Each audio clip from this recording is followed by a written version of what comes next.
Hi, good morning. My name is Muhsina Ayas. I am coming from Kallara Pangood, Thiruvananthapuram. I am a teacher. I have completed my 2 years Montessori teacher training course in AIM Institute, Chitara, Kollam. I kindly applied World Skill Council certificate in order to develop my career. Thank you. Hi children. Good afternoon. Good afternoon. Sit down. How are you all? Yes, all are fine.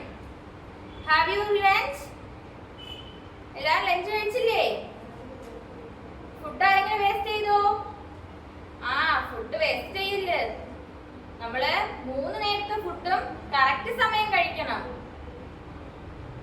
Who is absent today? Yes.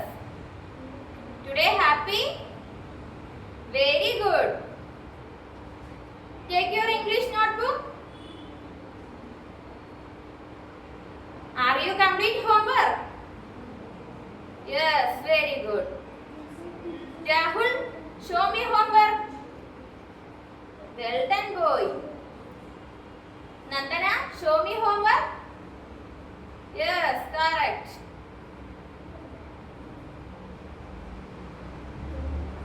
Let's എല്ലാവർക്കും story കേൾക്കാൻ ഇഷ്ടമല്ലേ? Do you like story? Yes. Today for beginning a little lesson story. ഇന്ന് നമുക്കൊരു കൊച്ചു കഥ പഠിക്കാം. Are you okay? Yes. ഇതെന്താ എല്ലാവരും ഉറക്കത്തിലാണോ? ക്ഷീണിച്ചിരിക്കുന്നു? കുറച്ച് ആക്ടിവിറ്റി ചെയ്തിട്ട് നമുക്ക് കഥയിലോട്ട് കടക്കാം. Children, stand up, sit down. Stand up, sit down. Are you ready?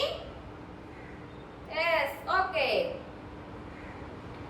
The story name, the elephant and ant. The elephant and ant. Do you know elephant? Yes. What is the color of elephant? This color is black. Elephant color is black. Elephant is big or small? Yes, elephant is big. Do you know ant? Yes. Ant is big or small? Yes, small. നമ്മൾ പഠിക്കാൻ പോകുന്ന സ്റ്റോറിയുടെ പേരെന്താണ്? The elephant and ant. The elephant and ant. ആനയും ഉറുമ്പും. Are you ready? Okay. Once upon a time, there lived a big, strong elephant in the forest. Once upon a time, there lived a big, strong elephant in the forest. പണ്ടൊരിക്കൽ ഒരു കാട്ടിൽ ശക്തിമാനായ ഒരു ആന താമസിച്ചിരുന്നു. Every day he would walk big footsteps, stumped and hill. Every day he would walk big footsteps, stumped and hill. എന്താണ്? ദിവസവും elephant നടക്കാൻ ചെല്ലുമ്പോൾ അതിന്റെ വലിയ കാലുകൾ, നിങ്ങൾ ആനയെ കണ്ടിട്ടില്ലേ? അതിന്റെ കാലുകൾ എങ്ങനത്തേതാണ്? ബിഗ്, വലിയ കാലുകൾ കൊണ്ട് ഉറുമ്പുകളുടെ കൂടിനെ ഇത് നശിക്കുമായിരുന്നു. അങ്ങനെ എന്ത് ചെയ്തു എന്നറിയണ്ടേ? The ants decided to teach you a lesson. The ants decided to teach you elephant lesson. ഉറുമ്പുകൾ എല്ലാവരും ഒരു തീരുമാനമെടുത്തു.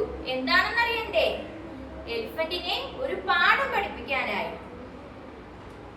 One day when the elephant eating a banana leaves. Students, silence. Lesson. എന്താണ്?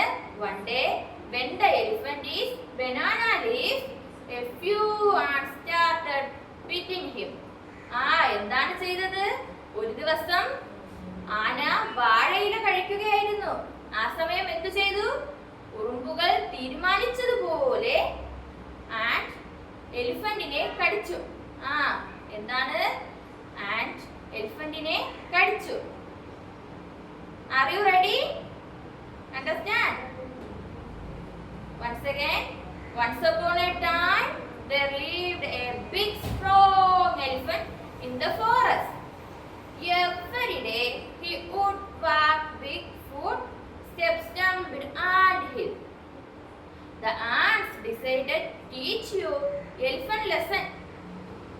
One day, when the elephant eating a banana leaves, the few ants started beating him. എന്താണ് പറഞ്ഞത്?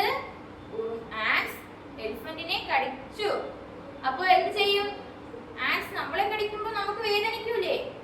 അതുപോലെ the elephant was troubled beneath the pain and began tremble loudly. വേദന കാരണം elephant അലമുറയിട്ട് കരഞ്ഞു. വേദന കാരണം elephant എന്ത് ചെയ്തു? അലമുറയിട്ട് കരഞ്ഞു. ഇത് കണ്ട ആൻഡ് എന്ത് ചെയ്തു? Felt sorry for the elephant. We are sorry. We wanted to teach you lesson. And എലിഫന്റിനോടായി പറയാണ്, we are sorry. We wanted to teach you a lesson. ഞങ്ങൾ എല്ലാവരും നിന്നെ ഒരു പാഠം പഠിപ്പിക്കുവാനായി കരുതിക്കൂട്ടി ചെയ്തതാണ്. ഈ സമയം എന്ത് ചെയ്തു? അലമുറയിട്ട് കരഞ്ഞുകൊണ്ടിരുന്ന ആന the elephant is realized his mistake. ആന സമാധാനപ്പെടുകയും അതിന്റെ തെറ്റ് എന്താണെന്ന് അത് മനസ്സിലാക്കുകയും ചെയ്തു. The elephant is realized his mistake. The elephant is leaving all bear the pain. ആനയ്ക്ക് എന്ത് മനസ്സിലായി? ജീവികൾക്ക് എങ്ങനെയാണ് വേദനിക്കുന്നതെന്ന് ഇന്ന് ആനയ്ക്ക് മനസ്സിലായി. From that day onward, did not elephant trouble others.